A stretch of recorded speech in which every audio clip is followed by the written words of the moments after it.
Bonjour, alors comme vous pouvez le constater, je n'ai malheureusement pas de tableau de maître hollandais à la maison, mais je me console avec la grande esthétique de Hegel, dans la traduction de Charles Bénard, revue par Timmermans et Zakaria, et vous savez que c'est un devoir de tout marxiste de comprendre Hegel. C'est bien sûr Marx qui, à l'époque du Capital, dit «Je suis un disciple de Hegel», et vous savez que Lénine fait de la lecture de la science de la logique de Hegel un préalable à la compréhension du marxisme. Alors, euh, pour commencer sur des petits textes, enfin des textes courts, et néanmoins déjà prisés de beaucoup de marxistes, hein, je pense à... Nous allons commencer par l'étude du texte de Hegel sur la peinture hollandaise. Euh, alors, la peinture hollandaise qui se caractérise par une attention portée aux petits détails de la vie, aux détails du quotidien, c'est avant tout une peinture de genre, mais ce que dit Hegel, c'est il serait, il ne faut pas les rejeter purement et simplement à titre de nature commune, car ce qui fait la matière de tous ces tableaux examinés de près n'est pas aussi commun qu'on le pense, hein.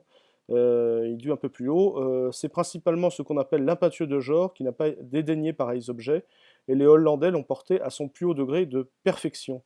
Donc, euh, pourquoi les Hollandais ont eu une telle attention justement à ce détail et ce qui fait toute la richesse et l'intérêt de cette peinture qui n'est pas, là on peut prendre le terme de Kant, ce n'est pas la représentation d'un bel objet, c'est la belle représentation d'un objet. Il y a un caractère beaucoup plus euh, réflexif, beaucoup plus riche. Alors pourquoi? Donc Hegel va vous dire, bah, pour comprendre cette peinture hollandaise, il faut interroger leur histoire. Donc, les Hollandais ont tiré d'eux-mêmes et du présent, de leur propre vie, le contenu de leur représentation, et on ne peut leur reprocher d'avoir, par leur art, redonné une nouvelle fois de la réalité à ce présent. Ce qui est montré aux yeux et à l'esprit des contemporains doit aussi leur appartenir s'ils prétendent éveiller tout leur intérêt. Pour savoir quel était l'intérêt des Hollandais de l'époque, nous devons interroger leur histoire. Le peuple hollandais a créé lui-même en grande partie le sol sur lequel il habite. Ça, c'est évidemment les polders. Vous savez que euh, je pense que c'est la majorité du terrain, du sol hollandais a été conquis sur la mer. Il est normalement en dessous du niveau de la mer, mais il était protégé par un certain nombre de digues. Donc ce pays a été conquis contre la nature, contre l'élément naturel. Première chose. C'est-à-dire que pour cette attention, par exemple, à la moindre chose, au moindre verre posé sur une table, effectivement, s'explique aussi parce que simplement pour qu'un verre tienne sur une table, c'était déjà pas évident. C'est déjà le produit d'une praxis, le produit d'une lutte.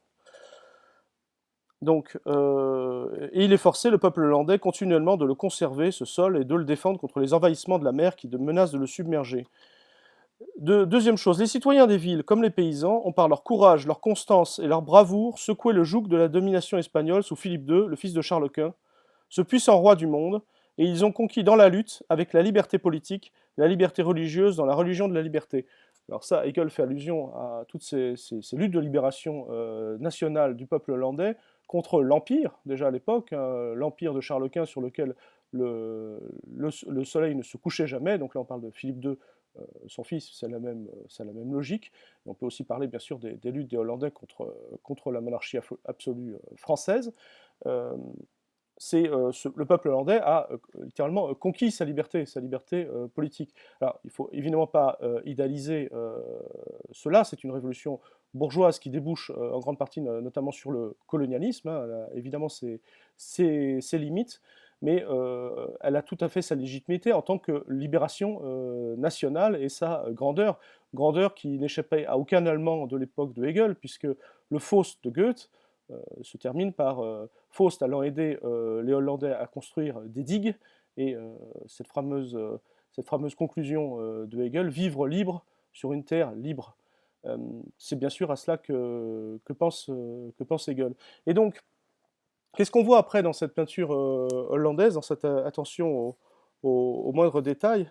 Chez les Hollandais, je passe un peu, chez les Hollandais, au contraire, dans les scènes de cabaret, de noces et de danse, dans les festins, même les querelles et les coups donnés n'altèrent pas sérieusement la joie et la gaieté. Femmes et filles y participent. Un sentiment de liberté et d'abandon pénètre et anime tout. cette sérénité spirituelle d'un plaisir mérité qui se manifeste jusque dans les tableaux d'animaux et se révèle comme une satisfaction et une jouissance profonde, cette liberté, cette vitalité animée, fraîche, éveillée dans la conception et la représentation, voilà ce qui constitue le caractère élevé et l'âme de ces sortes de peintures. Donc non seulement le verre est posé sur une table, mais mon verre est petit, mais je bois dans mon verre, comme dit Cyrano de Bergerac.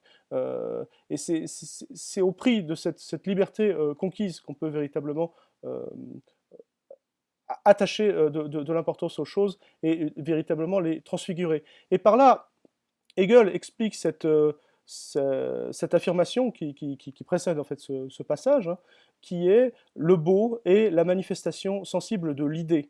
Alors, par idée, il faut comprendre que chez Hegel, le mot idée a un caractère véritablement concret, au sens où, et Lénine a bien vu que l'idéalisme absolu, poussé peut-être jusqu'à ses ultimes conséquences, a tendance à basculer dans le matérialisme. Donc, peut-être, traduisons peut-être d'une autre manière, le beau est la manifestation sensible de l'essence. C'est en montrant l'ensemble des rapports sociaux, l'ensemble de cette praxis humaine, en la faisant découvrir, en montrant justement cette vérité derrière la moindre chose, qu'on peut littéralement, ce projet esthétique est aussi un projet de vérité. Et en un sens, l'esthétique de Hegel est une esthétique du contenu. Elle dépasse le pur antagonisme entre la forme et le contenu, entre l'essence et l'apparence, et elle se rapproche de la démarche scientifique de Karl Marx, qui est de dire si l'essence et l'apparence des choses étaient confondues, toute science serait inutile. Et vous savez que c'est Marx qui, en essayant d'aller au-delà du caractère fétiche de la marchandise, tel qu'il nous apparaît a priori, va découvrir derrière la marchandise l'ensemble des rapports sociaux, l'extorsion de la plus-value. Et effectivement, il y a cette même démarche de vérité dans cette peinture hollandaise. Alors, en un sens, Heidegger a raison de dire que l'art est une des voies privilégiées d'accès à l'être, mais ça ne suffit pas. Faut absolument comprendre que cet être-là, c'est un être absolument dialectique. C'est un complexe de complexes, c'est un ensemble de rapports sociaux médiatisés. Et donc cette démarche hegeliano-marxiste, si vous voulez, n'a absolument rien à voir avec cette caricature qu'on a voulu faire, c'est-à-dire de réduire le marxisme à une sociologie vulgaire, qui n'est qu'en fait que la version de la sociologie vulgaire d'une certaine bourgeoisie. Je pense à celle qui condamnait a priori les impressionnistes au nom d'une sorte de fureur de classe. Je vous rappelle à peu près les positions de la bourgeoisie du Second Empire vis-à-vis de cette peinture nouvelle. C'était pas le problème n'était pas de représenter par exemple une femme nue, mais il fallait absolument que cette femme nue fût Vénus, Aphrodite, enfin un objet mythologique. À partir du moment où vous faisiez comprendre qu'il s'agissait d'une femme du peuple, ça devenait par essence laid. Bon, mais simplement inverser purement et simplement ce jugement de classe est une sorte d'idéalisme inversé. Et c'est une logique purement mécanique.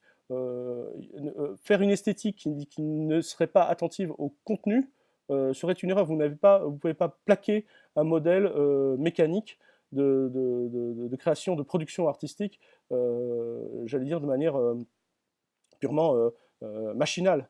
Il faut effectivement avoir une logique dialectique de comprendre, effectivement, interroger l'histoire, interroger les rapports sociaux. Voilà, j'espère que cette vidéo a plu et je vous dis à demain.